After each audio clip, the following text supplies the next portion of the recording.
자, 오늘은 절에 대해서 이야기를 해보겠어요. 지난 시간에 이제 품사, 형식까지 우리가 다 수업을 했고요.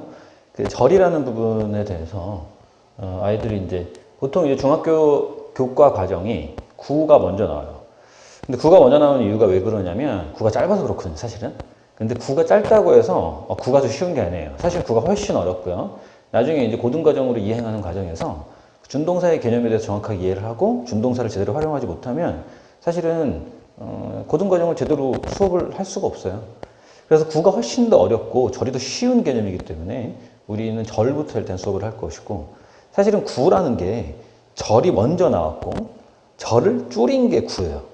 그러면 우리가 축약형을 보기 전에 원본을 먼저 봐야 되겠죠, 그렇죠? 그래서 오늘 절에 대해서 설명을 하도록 하겠어요. 그 절이라는 부분은 지난 시간에 우리가 종속 접속사에서 이야기했던 그 부분과 일치하는 부분이죠. 접속사는 두 가지가 있고 등위 접속사와 종속 접속사. 종속 접속사는 하나의 문장을 이끌면서 다른 문장 내에서 하나의 품사 역할을 한다. 이게 이제 절의 개념이었죠. 오늘 절에 대해서 세부 사항들에서 이야기를 할 건데요. 그 세부 사항들이 엄청 많아요, 사실은. 그러니까 오늘 설명할 것은 절에 대한 전체적인 개념에 대해서 한번 그냥 짚고 넘어가는 정도로 보시면 되고, 거기에 대한 세부 사항들은 각각의 절은 각각의 문법적인 사항들과 쓰임에 대해서 한 번씩 다 설명을 할 거예요, 나중에. 오늘은 전체적인 개념에 대해서만 알아보는 시간이라고 생각하시면 되고, 세부 사항에 대해서는 차차 각 항목별로 설명을 다시 하도록 하겠어요, 차후에. 자, 일단 볼게요. 절이라는 거의 정의를 먼저 보시면 종속 접속사가 이끄는 문장이 다른 문장 내에서 하나의 품사 역할을 한다. 이게 제일 중요한 거죠. 절이라는 것을 우리가 파악하기 위해서 이 종속 접속사라는 것은 절을 우리가 확인하고, 이게 절인지 아닌지 확인하고, 그다음에 절에서의 뭐 해석상의 특징이라든가 이런 부분, 즉 문법적 해석적 특징을 규정 짓는 게 저 접속사가 되는 거죠. 그 접속사의 종류에 따라서 절이 또 나뉘기도 하고 그런 부분들이 있고요. 그래서 우리가 이게 절이구나. 그리고 종속 접속사의 특징에 따라서 이건 이렇게 해석하고 이건 여기다 갖다 붙여서 쓰면 되는 거구나라는 걸 알았을 때, 그렇게 됐을 때 그 다음에 해야 되는 작업이 뭐냐면, 이 문장 내에서 그렇다면 전체 큰 문장 내에서 이 하나의 품사 역할을 하는 절이 어떤 품사의 역할을 하고 있느냐가 중요한 거죠. 절을 해석하는 것도 중요하지만 절은 어찌됐든 그 큰 문장 안에서 하나의 품사 역할만 할 뿐이거든요. 그러면 그 품사를 어떻게 해석할 것이냐, 즉 절 자체를 해석하는 것은 접속사와 각각의 절의 특징을 이해하시면 할 수 있는 거고요. 전체 문장 내에서 절이 하는 역할을 이해하고 싶다면 사실 그게 최종 목적이 되겠죠. 그러려면 이 절이 어떤 품사이며 품사로서 어떤 역할을 하고 있는지도 아셔야 되는 거죠. 그렇다면 품사로서 어떤 역할을 하는지 어떻게 할까요? 다시 예전으로 돌아가 보시면 품사 챕터에서, 그죠? 각각의 품사가 어떤 역할을 하는지에 대해 설명을 했기 때문에 그거랑 같이 생각을 하시면 되는 거예요. 명사절이다. 그렇다면 명사가 하는 역할에 따라서 다르겠죠. 그래서 계속 이야기하지만 영어는 품사로 시작해서 품사로 끝난다는 말이 괜한 말이 아니에요. 구던 절이던 앞으로 여러분이 보시게 될 모든 문법적인 사항들에는 품사라는 어떤 카테고리가 있고요.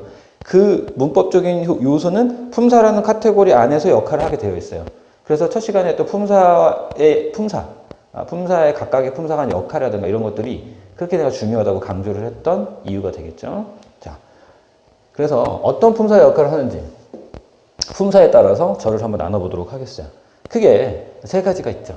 크게 세 가지가 아니고 그냥 세 가지예요, 사실은. 명사절, 형용사절, 부사절이 있어요. 이제 중학교 때 처음 배우게 되는 거, 중학교 2학년, 3학년 때 교과서에 나오는 부분이 뭐냐면 형용사절이죠. 명사절도 일부 나오긴 해요. 뭐 대절이라든가. 그다음에 3학년, 2학년 말이나 3학년 초반이나 3학년 후반으로 넘어가면 이제 명사절에서 뭐 간접 의문문도 나오고 뭐 이런 것들이 나오는 거거든요. 의문사절을 활용해서. 그러니까 오늘 하게 될 것들은 각각의 하나가 각각 1인분의 챕터씩을 가질 수 있는 아이들인 거죠. 전체적인 큰 그림을 그리고자 하는 수업이다라는 것만 일단 알아둘게요. 부사절, 형용사절, 명사절 이렇게 세 가지가 있고, 명사절의 저게 큰 이유가 명사절이 엄청 물론 하죠. 명사는 물론 중요해요. 중요하지만 이 중에서 명사절이 제일 중요하기 때문에 저런 건 아니에요. 그냥 명사절의 종류는 몇 개 없고 그나마 그거를 우리가 딱 정해놨을 때 알아보기가 쉽거든요. 이게 처음에 기본적으로 신텍스의 개념 접근하게 되면 명사가 좀 힘들 수 있거든요. 근데 사실은 명사가 제일 쉬워요, 얘네들 중에서. 자, 그럼 명사절부터 일단 보도록 할게요. 명사절은 크게 대절, 왓절, if, 애더절, 의문사절이 있어요. 사실 저 대절이 저렇게 써놓으면서도 나도 솔직히 마음속으로 아 이걸 써놓으면 애들이 헷갈릴 수도 있겠다 생각을 했거든요. 왜냐하면 대는 접속사로서 아무데나 막 쓰여요. 형용사절에도 대시 있고요. 부사절에도 대시 있어요.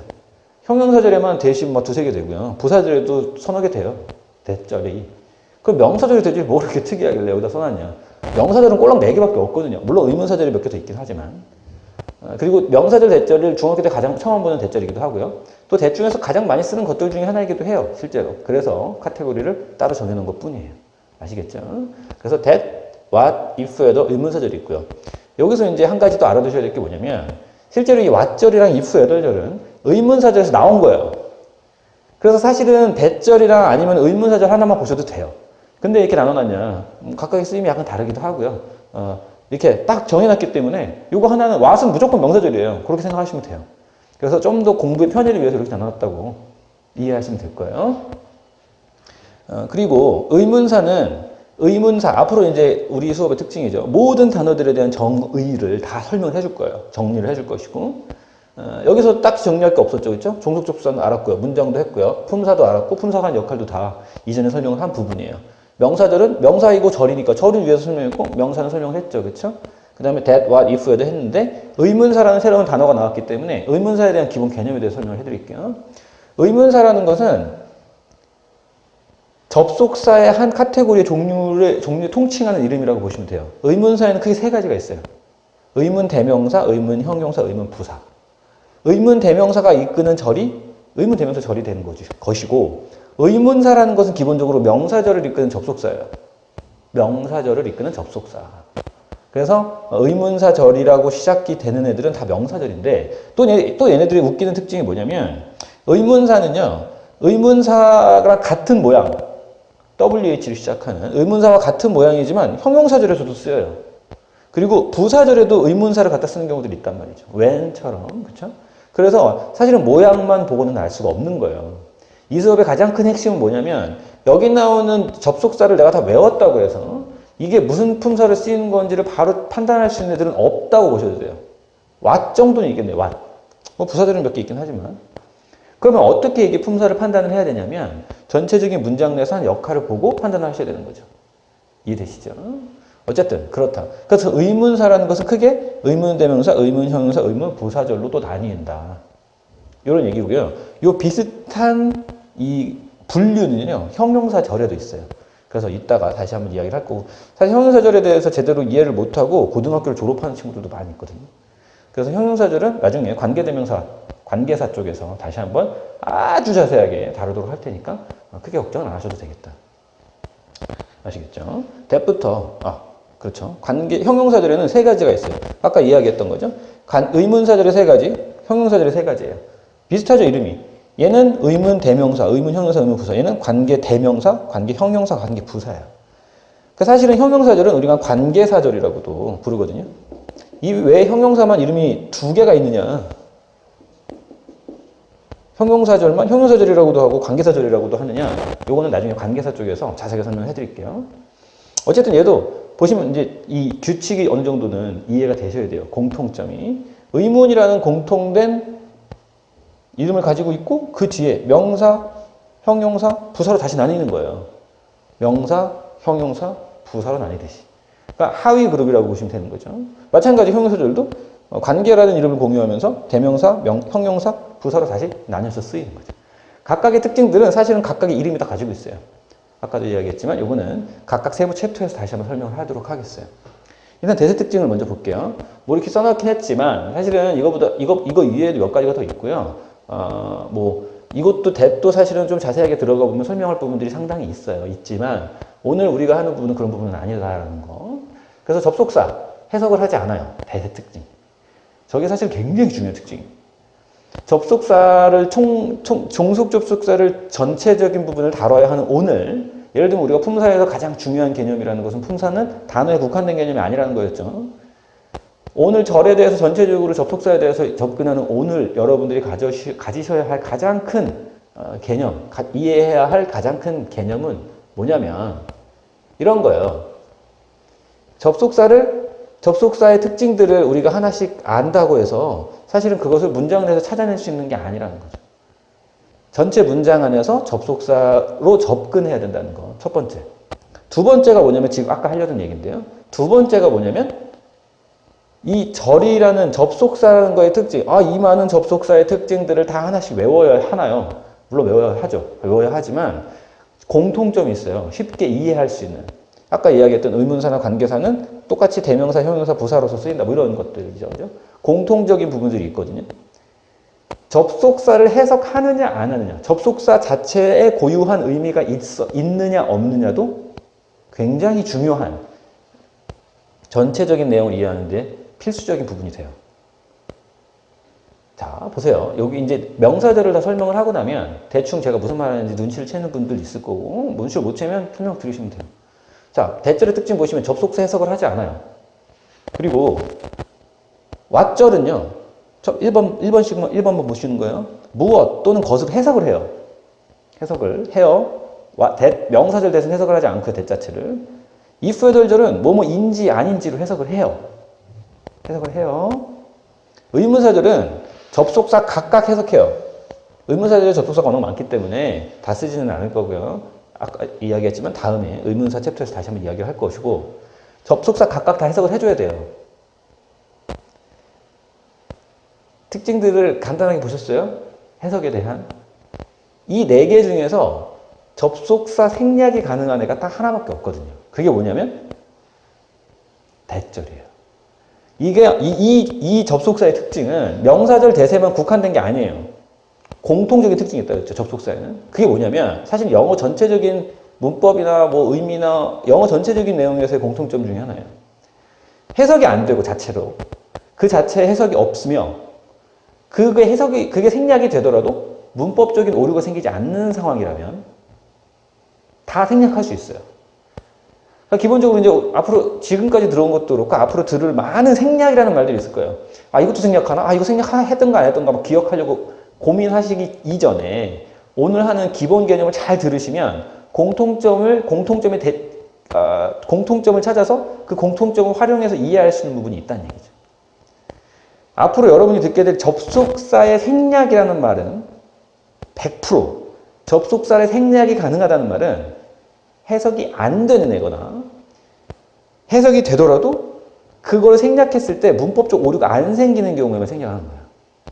일단 기본적인 원칙은 해석이 안 돼. 기본적으로 얘가 고유한 의미를 가지고 있지 않은 경우에는 생략이 가능한데 그렇다고 아무거나 생략하면 문법적으로 흐트러질 수 있으니까 문법성을 유지할 수 있다는 가정하에서 생략하는 거예요. 이해되시죠? 앞으로 모든 생략은 마찬가지입니다. 물론 거기에도 예외는 있어요. if 생략 같은 경우 도치를 시켜줘야 되고 이런 약간 뭐 이런 부분들이 있긴 하지만 기본적으로는 그렇다는 거죠. 그래서 이 기본적인 개념을 잘 이해하시는 게 오늘의 핵심이에요. 자, 그거를 이해를 하시면 1번, 2번이 동시에 이해가 되는 거예요. 대절은 접속사를 해석하지 않아요. 그렇기 때문에 생략이 가능해요. 근데 아무 때나 생략하지는 않아요. 문법적으로 판단이 흐려질 때는 생략하면 안 된다고 했죠. 그 말은 무슨 말이냐면 대절은 주어 역할을 할 때는 that을 생략할 경우에 문법성이 흐트러질 수 있다는 거예요. 하지만 목적어 역할을 할 때는 that을 생략하더라도 문법성이 흐트러지지 않는다는 거죠. 그게 왜 그러냐면 사실은 이제 관계대명사의 형용사절에서 관계대명사의 목적격 관계대명사 생략하고 이런 얘기 들어본 적 있을 거예요. 목적격 관계대명사와 일치되는 이야기예요, 사실은. 그거랑 좀 관계가 있지만 거기까지 설명하기엔 오늘 시간이 좀 부족하기 때문에 오늘 일단은 대세 특징에 대해서만 간단하게 보실게요. 그 다음 대 다음에는 완전한 문장이에요. 사실은 완전한 문장이라는 것은 그 문장이 필요로 하는 명사를 다 가지고 있다는 얘기죠. 사실은 저 완전한 문장이라는 말 자체가 사실 별로 크게 의미가 없어요. 왜냐하면 기본적으로 접속사라는 게 종속 접속사가 이끄는 문장이 다른 문장에서 하나의 품사 역할을 하는 거예요. 문장이라는 거죠. 저 문장이라는 것은 어쨌든 완전해야 돼요. 사실은 뭐 의문대명사나 뭐 관계대명사 같은 게 뒷문장 불완전하거든요. what도 뒷문장 불완전해요. 근데 사실 얘네들은 이따가 의문사 설명을 하겠지만 의문대명사라는 애들은 얘가 의문사이면서 명사 역할을 한다는 얘기예요. 그러니까 뒷문장이 불완전하다는 것은 명사가 빠졌다는 것인데 접속사가 명사 역할을 해줘요. 그렇기 때문에 사실은 그렇게 따져봤을 때는 불완전한 문장이라는 건 존재하지 않죠. 여기서 이야기하는 완전한 문장, 불완전한 문장, 여기 와세는 불완전한 문장이라고 써있죠. 여기서 이야기하는 완전한 문장, 불완전 문장이라는 것은 접속사를 제외한 상태에서 보시는 거예요. 아시겠죠? 이게 되게 중요한 개념이거든요. 접속사를 제외한 상태에서 완전한 문장이 오냐 불완전한 문장이 오냐라는 거죠. 그러면 대세에서 왜 완전한 문장을 굳이 써놨습니까? 선생님 말대로라면 다 완전해야죠. 왜냐하면 대세 가장 많이 쓰는 대시 명사절 대시랑 관계대명사 대시거든요. 근데 관계대명사 대시는 기본적으로 불완전해요. 그래서 이제 굳이 워낙 자주 쓰이는 애다 보니까 이렇게 만들어 놓은 거라고 보시면 되겠어요. 기본적으로 문장 완전해야 되는 것이 맞는 거예요. 아시겠죠? 그렇고요. 전치사의 목적으로 쓰지 않는 게 또 명사절 대세 특징이에요.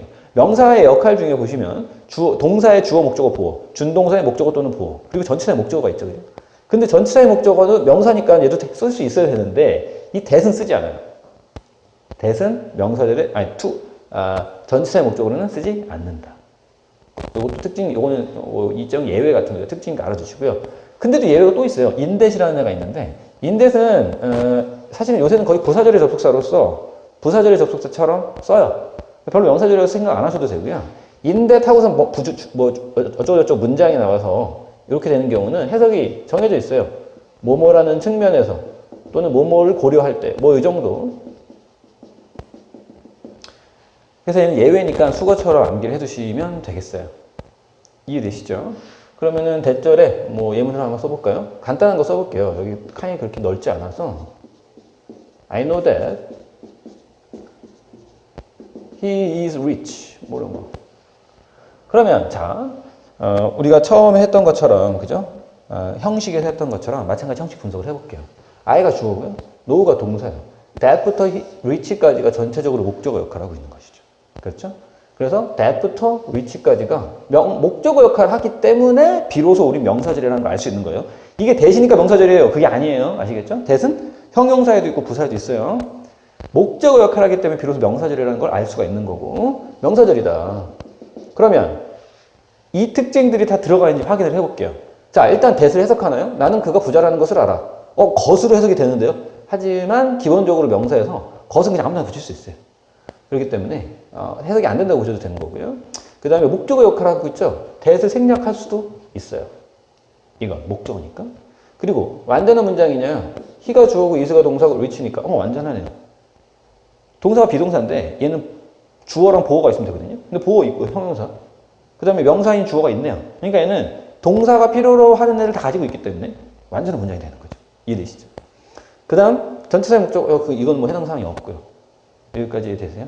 굉장히 짧은 문장이에요. 간단한 문장 써봤어요. 앞으로도 여기서 다 간단한 문장 쓸 거예요. 그렇게 막 전체적인 그 개념에 대해서 하는 시간이기 때문에 자세한 부분은 나중에 실제 리딩 지문에서 보시면 되겠죠. 이해되시죠? 이게 대절이고요. 왓절은 써있듯이 무엇 또는 것으로 해석을 해요. 사실은 왓절도 두 가지가 있어요. 의문 대명사 왓절이 있고 관계 대명사 왓절도 있거든요. 근데 관계 대명사 왓은 명사절이에요. 형용사절로 쳐주질 않아요. 그래서 제가 왓절이라는 걸 따로 띄어놔서 그냥 띄워놓고 명사절로 보자라고 이야기하는 거죠. 아주 초반에도 이야기를 했지만 우리는 이게 영어를 무슨 뭐 신텍스랑 그래머를 전공해갖고 학자가 되려고 하는 게 아니에요. 우리가 공부를 하는 데 있어서 필요한 것들만 선택적으로 받아들이시면 되겠죠. 약간 편집도 가능할 거고 당연히. 그런 거라고 보시면 되겠어요. 그래서 내가 임의적으로 왓절을 명사절에 넣어놨다. 임의적이라고 볼 수는 없어요. 보통 선생님들도 그렇게 말씀하시니까. 무엇 또는 것으로 what 자체를 해석한다는 얘기예요. what 자체를. 그 다음에 불완전한 문장이 나와요. 왜? what 자체가 명사 역할을 하거든요. 그러니까 명사의 역할을 하는 애가 what이 스스로가 명사의 역할을 해요. 해석도 되고. 그러니까 당연히 뒤에서 명사가 하나 빠져야겠죠. 그러니까 불완전한 문장이 나온다는 얘기죠. 예문을 한번 써보면 비슷한 문장을 만들어 볼게요.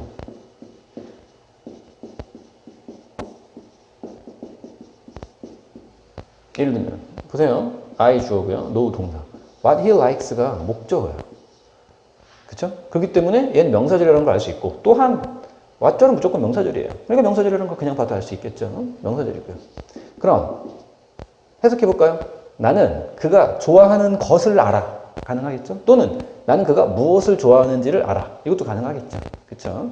예전에는요. 관계대명사 what이 사실은 관계대명사 what이랑 의문사절 what. 그래서 의문대명사 what. 관계대명사 what을 것 뭐 이렇게 해석한다. 의문대명사 what을 무엇으로 해석한다. 뭐 이렇게 해갖고 예전에는 이걸 물어보는 문제들이 나왔어요.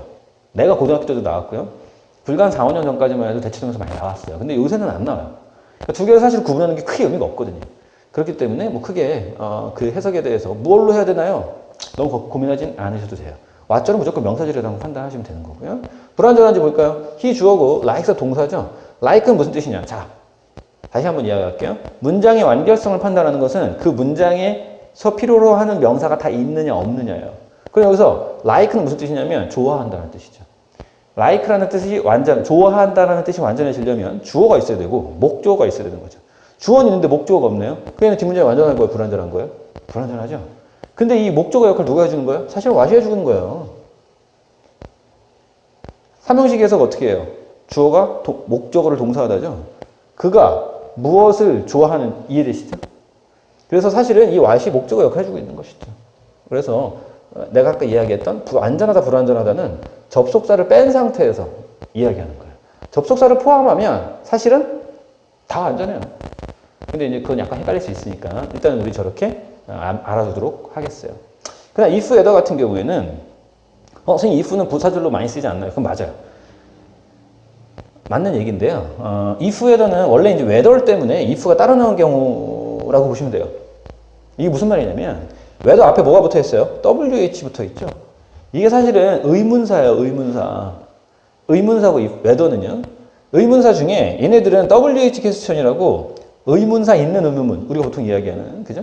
그런 애들을 대신해주는 애라면 이 whether는 if, whether래요. yes, no 퀘스천이죠. 네 아니면 네 아니요로 대답할 수 있는 yes, no 퀘스천의 그 yes, no 퀘스천을 문장 내에서 의문사처럼 쓰고 싶을 때 쓰는 게 whether예요. 그러니까 얘 사실 의문사라고 보시는 게 맞는 거죠. 이 개념이 어디까지 연장이 되냐면 이따가 나중에 가게 돼 구후 쪽에서 의문사 플러스 투부정사의 개념에서도 이게 등장을 하거든요. 어쨌든 whether는 뭐뭐인지 아닌지 사실은 yes, no 퀘스천이다 얘는. yes, no 퀘스천에서 나온 접속사라고 보시면 되겠어요. 그래서 일단 기본적으로 whether가 모든 역할을 하는 거죠. 의문사로서. 근데 if도 목적으로 쓰일 때는 비슷한 의미가 된 거예요. 쓰기로 했어요. 그래서 if는 상당히 제한적으로 써요.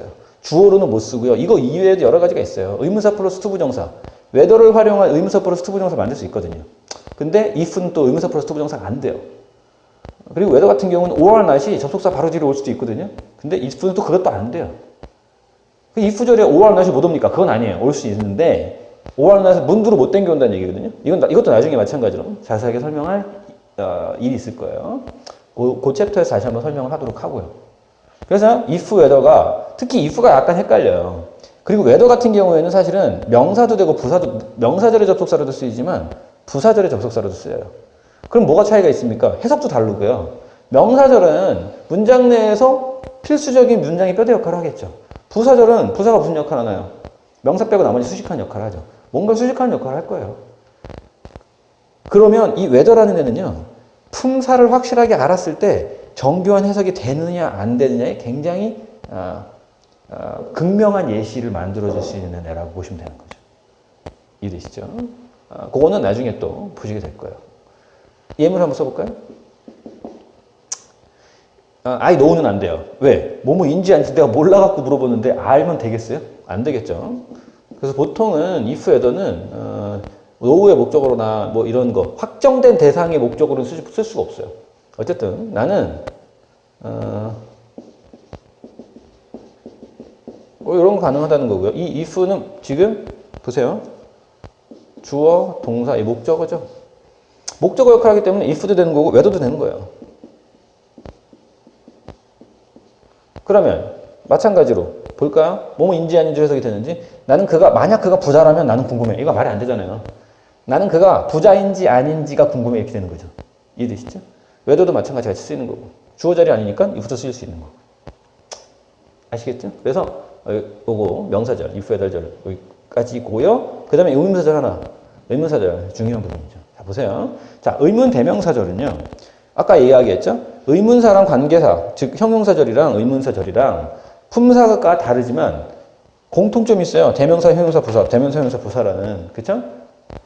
이게 다만 이름만의 공통점이 아니에요. 이 이름이 담고 있는 의미가 있어요. 자, 의문 대명사는요. 의문사이면서 대명사의 역할을 한다는 얘기예요.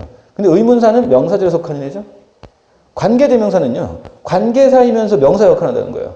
관계사절은 형용사절에 속해요. 무슨 말인지 되세요? 그러니까 앞에 나오는 이 의문이라는 말과 관계라는 말은 나의 품사에 대해서 이야기하는 거예요. 내가 왜 나왔게? 이런 거죠. 내가 여기 왜 나왔을까? 그 원인을 밝혀주는 게 사실은 요 이름이 되는 거고요. 뒤에 있는 애들은 나의 특성이에요, 이제. 특성. 그러니까 여기서 알아주셔야 될 게 뭐냐면, 의문대명사나 관계대명사, 또는 의문부사나 관계부사는 특성이 같아요. 어떤 특성? 문법적인 특성이. 보세요. 의문대명사는 불완전한 문장이 나와요. 왜 불완전한 문장이 나오냐면, 이 불완전한 문장이라는 말은 what과 같은 거예요. 아까 내가 what에서 뭐라고 했냐면, he 다음에 like 다음에 목적어가 필요한데 이 목적어 역할을 what이 해주고 있다. 이게 명사로서의 역할을 해주기 때문에 뒷문장에서 당연히 명사가 빠져야 하고, 그렇기 때문에 얘는 불완전한 모습을 보이게 된다. 이렇게 설명을 해줬죠. 같은 거예요. 완전 똑같은 거예요. 얘도 의문 대명사, 이름에 답이 있는 거예요. 그래서 난 되게 어이없는 게 뭐냐면, 관계대명사가 뒷문장이 불완전하던가, 관계부사가 뒷문장이 불완전하던가, 막 이런 거 고민하잖아요. 이름 안에 답이 있어요. 이름 안에.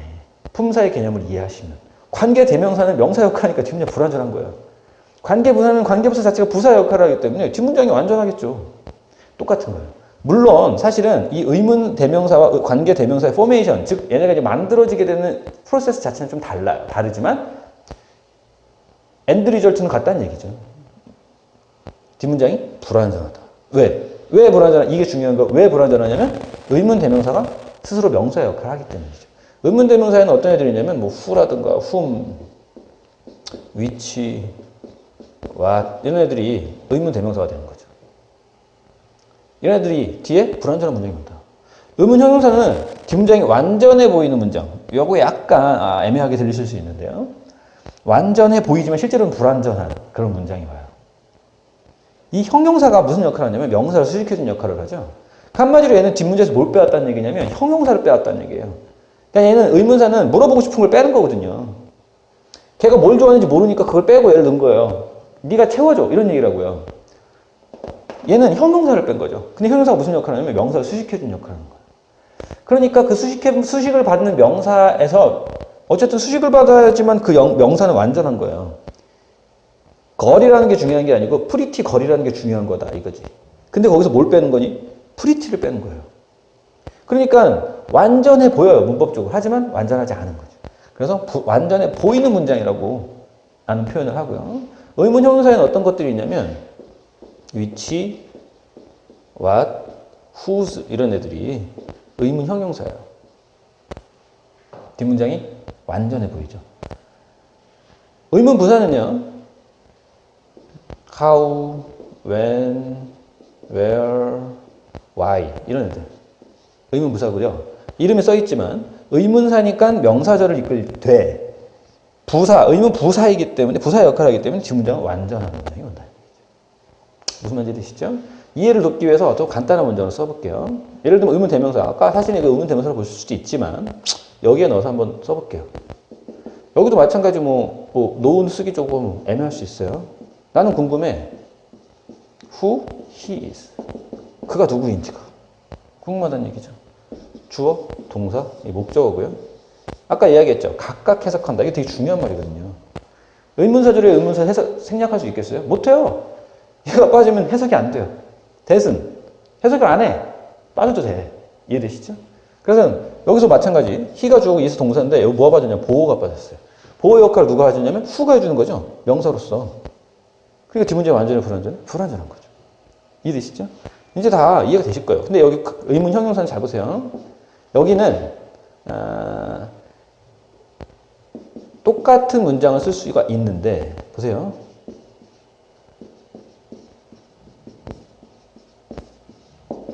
이런 문장인 거예요. 보시면 I 주어, 원더 동사고 whose father he is가 목적어예요. 근데 이 목적어 명사절인데 이 안에서 주어가 뭐냐면 he죠. is가 동사고요. father가 보호처럼 보이잖아요. 그러니까 뒤가 완전해 보인다는 얘기예요. 주어, 동사, 보호가 있으니까. 근데 father는 단수명사죠. 한정사가 있어야 돼요. 아니면 관사가 있거나 my father라든가 아니면 a father라든가 the father라든가 이런 게 있어야 된다는 얘기죠. 무슨 말인지 돼요? 근데 그게 없죠. 그 역할을 누가 해주는 거예요? whose가 해주는 거예요. whose가. 나중에 우리가 간접 의문문 챕터에서 보시면 확실하게 조금 더 자세하게 설명해 줄 수가 있는데 실제로 여기서 의문사는 여기까지라고 보셔야 돼요. 요거는 나중에 다시 설명해 드릴게요. 의문부사 보시면 뭐 이제는 다 감이 오겠죠? I wonder how he did it. 뭐 하는 거죠. 그러면 I 주어, wonder 동사, 명사절로 목적어고 그 안에 주어, 동사, 목적어가 다 있네요. 완전하고 어떻게 여기서 해석이 되겠죠, 그죠? 난 그것을 어떻게 했는지 궁금해 이런 얘기죠. 됐죠? 지금 완전하고요. 형용사절 넘어가 볼게요. 형용사절. 자, 명사절이 여기서 특징이 다 뭐였냐면 일부러 다 목적으로 썼어요. 목적어가 좀 이해하기 쉽거든요. 물론 주어도 되고 전치사의 목적어도 돼요. 나머지는 얘는 안 되고요. 그죠? 얘는 안 되고 전치사의 목적어도 되고 뭐 준동사의 목적어도 보호가 될 수도 있어요. 보호 역할을 할 수도 있죠. 당연히. 그죠? 그래서 명사로서 우리가 명사라는 챕터에서 했던 것들을 여기다가 대입을 시키시면 무한대로 쓸 수 있는 거예요. 거의. 그 개념이 우리가 그 개념을 우리가 앞에서 했기 때문에 요거는 여기까지 이렇게 단순한 문장들로 설명을 했고요. 형용사절도 아까 이야기했지만 의문사절이나 아니면 간접 의문문처럼 이것만 가지고도 설명을 몇 시간을 해야 돼요, 사실은. 근데 일단 기본적으로 형용사절이 무엇인지. 관계대명사 아까 이야기했어요. 자, 공통점 찾으라 그랬어요. 다 개별적으로 있는 애들이 아니에요. 형용사절은 기본적으로 접속사 해석하지 않아요. 자, 그럼 생각이 나셔야 되는 거죠. 똘똘한 학생들. 나는 하나를 배우면 열을 아는 학생이.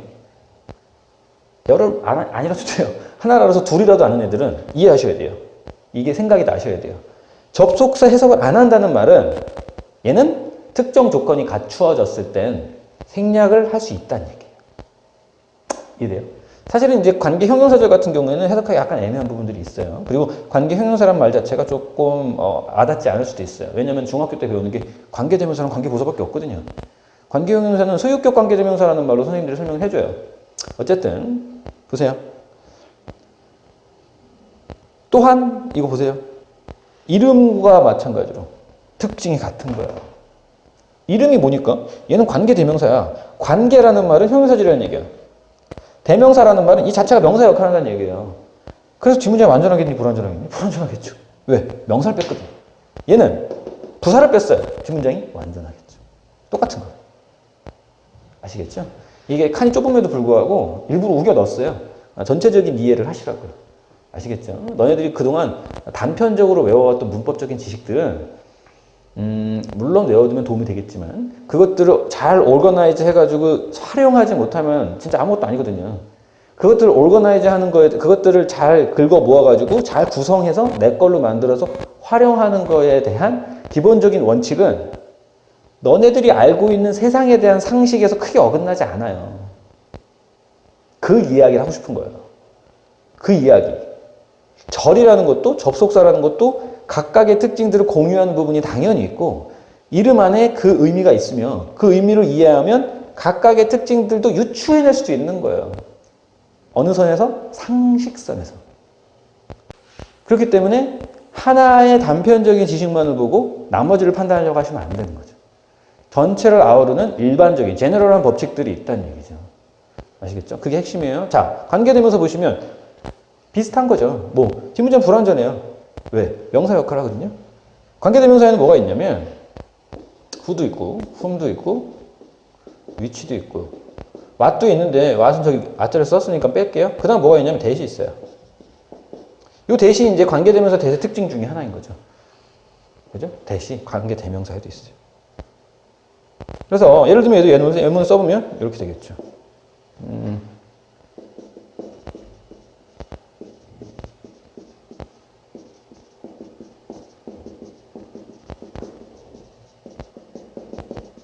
I have a book which is interesting. 유치한 문장이죠. 그죠? 그건 중요하지 않아요. 지금 개념에 대해서 얘기하고 있으니까. 자, which is interesting이라는 게 지금 book이라는 걸 수식해주고 있는 거죠. 형용사니까요. 형용사? 명사를 수식하죠. 뒷문장 완전한지 볼까요? 동사고, 이게 보호예요. 주어가 빠졌네요. 이 주어 역할을 사실 누가 하고 있냐면 which가 하고 있는 거죠. 왜? which는 관계 대명사니까요. 대명사. 이래요. 그래서 뒷문장 불완전하다. 이런 얘기죠. 그럼 여기까지 문장 완전한가요? 완전해야 돼요. 왜? 형용사 물론 보호 역할을 하기도 하지만 형용사 절은 보호 역할을 할 수가 없어요. 그것도 마찬가지 형용사 절에서 다시 한번 이야기를 할 거고요. 그래서 얘는 완전하죠. I have a book 삼형식으로. 그 다음에 거기에 딸려있는 명사를 수식해주고 있으니까 형용사절이라고 판단할 수 있는 거죠. 이해되시죠? 그다음 관계 형용사는 어떤 애들이 있냐면 whose 이런 애들이 있는데요. 이거 말고도 몇 개 더 있어요. 근데 이게 약간 깊은 영역이에요. 그래서 오늘 이 정도만 보시면 되겠고요.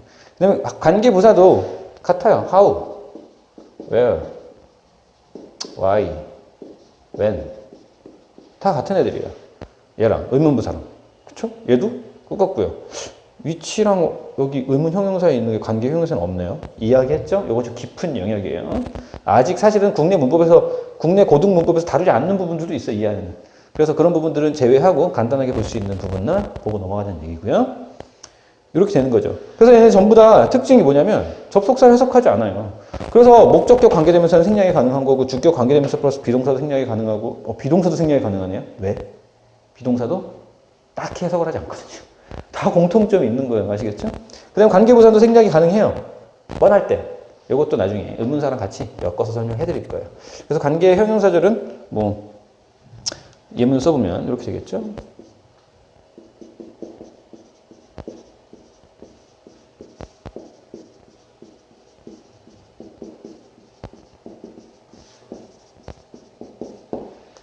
그 다음에 관계부사도 같이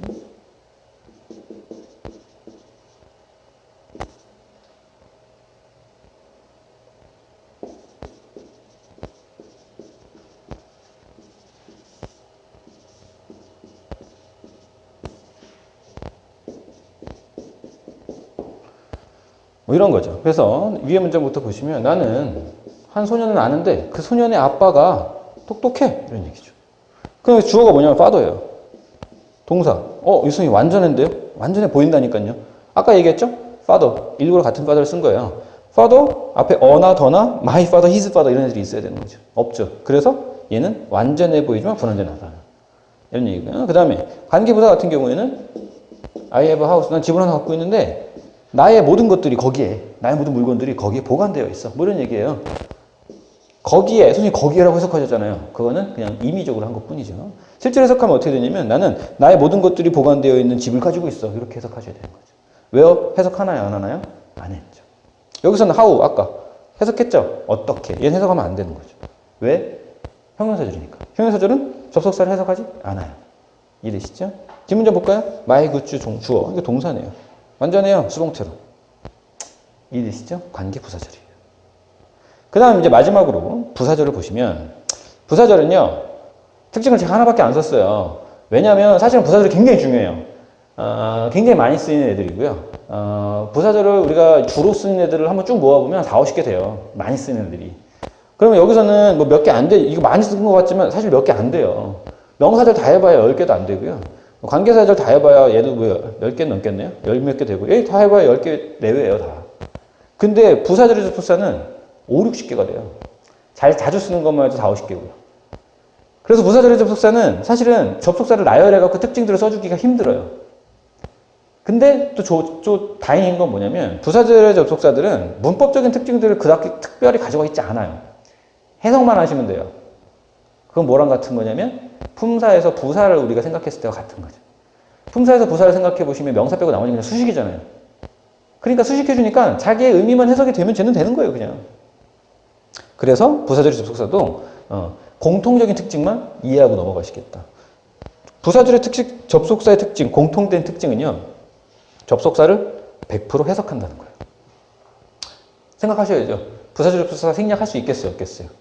못하죠. 왜? 해석이 되니까. 그것도 100% 써놨죠? 이해되세요? 단 예외가 있어요.